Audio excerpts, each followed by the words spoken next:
Magandang araw mga ka-farmers, welcome na naman muli sa ating YouTube channel. Para sa ating mga ka-farmers na gustong magsimula ng farming business, especially pag baguhan ka pa lang, gusto mo ng for good business about farming, mas maganda kung magtatanim ka nito bago ka magsimula. Lalo na ngayon sa panahon ngayon, ito ang tamang-tamang gagawin nyo bago kayo magsimula sa farming business.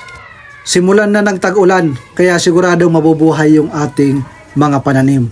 Kaya sinasabi ko, ito ang tamang-tamang pagtatanim para once na dumating yung tag-init, siguradong buhay na buhay yung ating mga tanim kasi napakalayo pa. Ngayon na nagsimula na yung tag-ulan, magtanim tayo ng mga organic na pagkain para sa ating mga alaga. Kaya ako ibinabahagi ang videos na ito para makatulong sa ating mga kapwa ka-farmers na gustong pumasok sa ganitong negosyo. Ang nakikita natin ngayon, ito yung 500 plus na puno ng Madre de Agua. So kinuha ito kahapon ng aking kapatid. So ililipat naman natin doon sa ating lupa para itanim. Kasi pag hindi ito tinanim kaagad, maaaring mamatay. So kailangan natin dalhin sa araw na ito. Tinutulungan siya ng aking pinakamamahal na nanay. Maraming salamat sa inyong pagsuporta. Ayan, pinaparami namin yung mga ganitong tanim sa aking lupa. So, once na mabuhay ito lahat, napakalaking tulong ito para magpakain tayo ng ating alagang manok, alagang pabo, pati na rin sa ating kambing at native na baboy. Napakalaking tulong. Pwede ito natin haluan ng feeds. So, hindi tayo makakabili ng maraming feeds kasi napakamahal ng feeds mga ka-farmers. So, pwede na yan. 70% na organic na pagkain ng ating mga alaga at haluan natin ng commercial feeds na 30%. So sapat na yan para tayo ay siguradong kumita. So mas malaking tipid, mas malaking kita ang pwede natin makuha. Ito naman yung pangalawang sako. Dahil dalawang sako yung kanilang pinaglagyan kasi motor lang yung kakargahan dito sa pag-travel. So isa sa harap, isa sa likod. Kaya kung bibili kayo ng motor, piliin nyo yung Honda Click para mayroong patungan sa harap. So joke lang mga ka-farmers. So ayan, isa sa harap, isa sa likod. So kailangan madala lahat yung 500 plus na puno ng Madre de Agua. Kasi sayang naman kung iiwan yung iba. Kaya yung ating mga ka-farmers na nasa abroad, gusto mong magsimula ng farming business, ikaw may magmamanukan, magkakambingan, native na baboy, pwede ito mga ka-farmers. So, habang ikaw ay nasa abroad pa, simulan mo na magtanim. Kasi almost 8 months to 1 year, makaka-harvest ka na nito. So, sayang yung panahon na nandyan ka sa abroad, mas maganda kung uuwi ka sa Pilipinas, mayroon ka nang i-harvest once na magsimula ka sa iyong mga alaga. Ito na yung ating Madre de Agua. Nakasakay na yung isang sako na maliit doon sa harapan. Ito naman yung pinakamalaki. Kailangan punasan para hindi madumihan yung aking kapatid. So, pakinggan muna natin yung kanilang mga usapan bago sila nakapagbiyahe papunta doon sa ating lupa.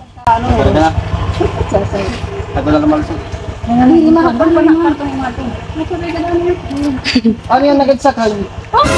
Puro sa pagpasay. Magpapasay kita. Magpapasay kita.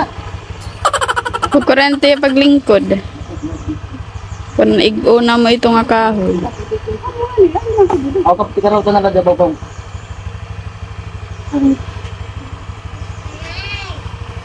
Hindi na tuupod. Aga na. Naliot dahil.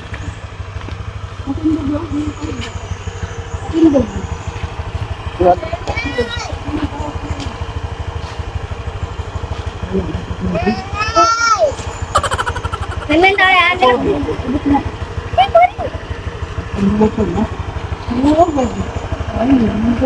Kasi may pangalan. Kasi may ano.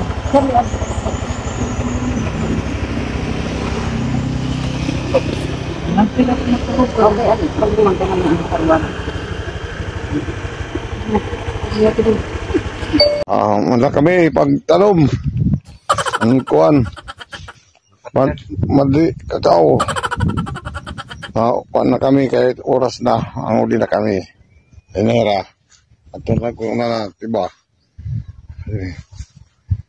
Jadi kami sunod naman kita magkuhan, balik. Kaya, sa sunod naman tayo. Ito namin ito. Oh, tingnan nyo. Ito na. Ginagawa namin. Tapos lahat, 500 ka, puno ng madri kakao na tanim namin.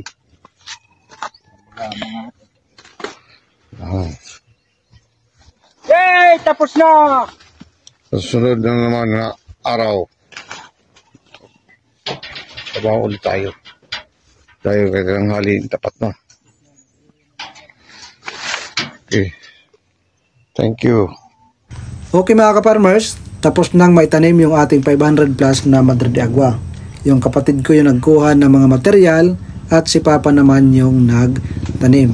Nagbayad siya ng 3 tao para maitanim lahat yung ating Madre de Agua. Update ko kayo, alam kong mabubuhay yan lahat kasi tag-ulan ngayon.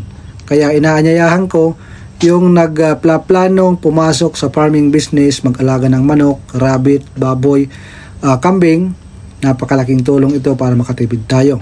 At ito naman yung ating mga alaga, busy-busy sa pagkain ng kanilang organic na pagkain. So binigyan natin ng dahon ng mga Chinese pichay. Ayan. So ngangat-ngatin nila yan, tutukain nila yan. Walang matitira yan mga ka-farmers. Next time, yung ating ibibigay, pag nakapag-harvest na tayo ng ating Madre de Agua, yun na yun, para hindi tayo palaging pumupunta sa merkado para sa pagkukulikta. Marami tayong tanim, meron tayong malunggay, meron tayong Madre de Cacao, yun na yung ating pinaparami. Sa susunod, magtatanim tayo ng citrus grass, napier, para marami tayong mga organic na ma-harvest. Kasi kung iisa lang yung ating tanim, araw-araw tayo kukuha, so mauubos din yon. Mas maganda, mas marami, mas okay yon. Kaya sa mga nasa abroad dyan, marami kayong pangarap sa iyong pag-uwi, mas maganda simulan nyo na ngayon. Magbayad kayo, magkuha kayo ng isang tao, kunwari kapatid nyo or magulang nyo, sila yung mag-organize, magpapatanim ng mga malunggay, Madre de Cacao, Madre de Agua sa inyong lupain, para pag nagsimula kayo at makapag-start na kayong mag-harvest, hindi kayo mahihirapan sa pagpapakain ng iyong alaga. Napakadali, di ba?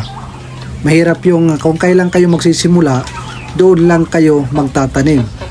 Napakatagal pa yan ma-harvest. Aabot pa yan ng mga 6 months to 8 months pwede maka-harvest. Depende sa inyong itatanim. Kung mas malaki yung inyong mga stem, mas madali makaka-harvest at kung malulusog ang lupa na iyong pagtataniman. Lalo na kung medyo basa yung lupa, kasi gustong-gusto yan ng Madre de Cacao yung mga ganyang lupa. Pero kung normal na lupa, okay lang din yan. Ganyan po yung diskarte. Kasi mahirap yung, yan, inuulit ko, mahirap yung magsisimula ka pa lamang, dyan ka pa lang magtatanim. So, back to zero ka, especially kung ikaw ay OFW, back to zero lahat, kaya mahirap yung araw-araw na gastos, bibili ng feeds. Mas maganda yung pipitas ka na lang sa inyong mga paligid at bibili ka ng konting fish, ihahalo mo, imimix mo, pakain mo sa iyong mga pabo, manok, alagang baboy, alagang kambing. So napakadali, mas magaan, less gastos, mas malaki ang posibilidad na kumita tayo. Kaya para sa ating mga ka-farmers na gustong magsimula, mas maganda planado. Huwag yung pa sugod-sugod kung anong napag-isipan nyo, nakita nyo sa ibang mga ka-farmers, maganda ganito, magsimula ka agad kayo. Mas maganda pag-isipan nyo ng mabuti, kasi yung araw-araw na ipapakain sa inyong mga alaga, kasi yun ang sinasabi, madaling magparami, minsan mahirap magbenta, mahirap yung pagkain sa araw-araw. Totoo po yun. Mas maganda yung pagplaplanuhan nyo, especially din sa marketing. So kailangan may plano, huwag yung gaya-gaya lang. At kailangan nasa puso nyo yung inyong ginagawa, hindi yung gaya-gaya lang kasi nakita nyo sa inyong kapitbahay, nakita nyo sa akin, maganda ang kitaan, gagayahin nyo na ako. Pag-aralan nyo, pagplanuhan, kung talagang gusto mo talaga or gusto mong magsakripisyo sa pagiging isang farmers. Kasi sakripisyo po yan. Especially kung ikaw ay abroad tapos uuwi ka sa Pilipinas, gusto mo na lang maging isang farmers kasi may kita mo maganda sa iba. So pagplanuhan mo, kasi sakripisyo yan, ipagpapalit mo yung trabaho. So pagplanuhan mo ng maayos. Kasi pag nandyan ka na, mahirap nang umayaw. Kasi pag umayaw ka, siguradong talo ka. Pero kung hindi ka aayaw, para sa akin, sigurado yon 100%. Kung madiskarte ka, mananalo ka sa sugal na ito. So makikita nyo naman, sa mga una nating video, makikita nyo napakaliit ng alaga natin. Sa pamamagitan ng ating diskarte, ayan, sa araw-araw natin pagkukuha ng mga organic na pagkain, ayan na sila, napakarami na. So ayun, sipag at tiyaga, partneran nyo ng dasal araw-araw. So ayun, yun lang aking may babahagi mga ka-farmers, yung ating mga ginagawa para maparami at mapalis gastos, kasi alam nyo naman napakamahal ng commercial feeds. So ayun, magandang araw sa inyong lahat. Medyo mahaba-haba man na yung ating kwentuhan. Sana may naitulong ako at nagkaroon kayo ng munting idea mula dito sa akin. So kaway-kaway mga ka-farmers, God bless.